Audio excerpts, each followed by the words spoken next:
আজকে আমরা মনে করি আজকে আসিমগঞ্জবাসী করিমগঞ্জ জেলাবাসীর আজকে একটা গর্বের দিন।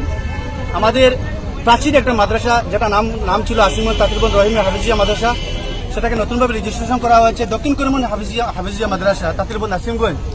সেই মাদ্রাসার একটা ক্ষুদে শিশু, 8 বছরের একটা শিশু কোরআনে হাফিজ, নাম্বার 1। নাম্বার 2, বিগত কিছুদিন পূর্বে কোরআন প্রতিযোগিতা হয়েছিল করিমগঞ্জ ডিস্ট্রিক্টের মধ্যে সিলেকশন পেয়েছে নাম্বার 1 হিসেবে। কিছুদিন পরে বাঁশকান্দিতেও অ্যাওয়ার্ড পেয়েছে, বাঁশকান্দির অ্যাওয়ার্ড পরে ডাক পেয়েছে অল ইন্ডিয়া লেভেলে সর্বভারতীয় কোরআন প্রতিযোগিতায়। রিসেন্টলি 2-3 দিন পূর্বে রেজাল্ট হয়েছে যে 4 নম্বর পজিশন পেয়েছে। সেটা আমাদের এলাকায় একটা আজকে আমি মনে করি গর্ব, আমরা সবাই গর্ব করি ওকে নিয়ে। আজকে গতকালকে রাত্রে সে 3:30 সময় উনি ট্রেনে এসেছে, যার কারণে আমরা বড় ধরনের কোনো সংবর্ধনা আয়োজন করতে পারিনি, যার কারণে আজকে ছোট্ট আমরা ক্ষুদ্র আকারে একটা সংবর্ধনা দিয়েছি।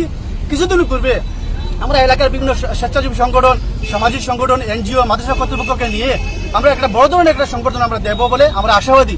আমি একটা কথা বলতে চাই, বিশেষ করে আজকে এই মাদ্রাসা যারা রয়েছেন উস্তাদগণ, আমাদের যে মৌলানা 2 জন রয়েছেন, ওদেরকে আমি বিশেষ করে মাদ্রাসা কমিটির পক্ষ থেকে, আসিমগঞ্জ এলাকাবাসীর পক্ষ থেকে ওদেরকে আমি বিশেষভাবে ধন্যবাদ জানাচ্ছি। তোর সঙ্গে এই যে ক্ষুদে শিশু যে আমাদের যে কোরআন হাফিজ যে অল ইন্ডিয়ার মধ্যে সর্বভারতীয় কোরআন প্রতিযোগিতা যে 4 নম্বর পজিশন পেয়েছে, বিশেষ করে তার বাবাকে যিনি অভিভাবক রয়েছেন, ওনাকে আমি আসিমগঞ্জ এলাকার পক্ষ থেকে এবং মাদ্রাসা কমিটির পক্ষ থেকে আমি অশেষ ধন্যবাদ জানাচ্ছি। ধন্যবাদ।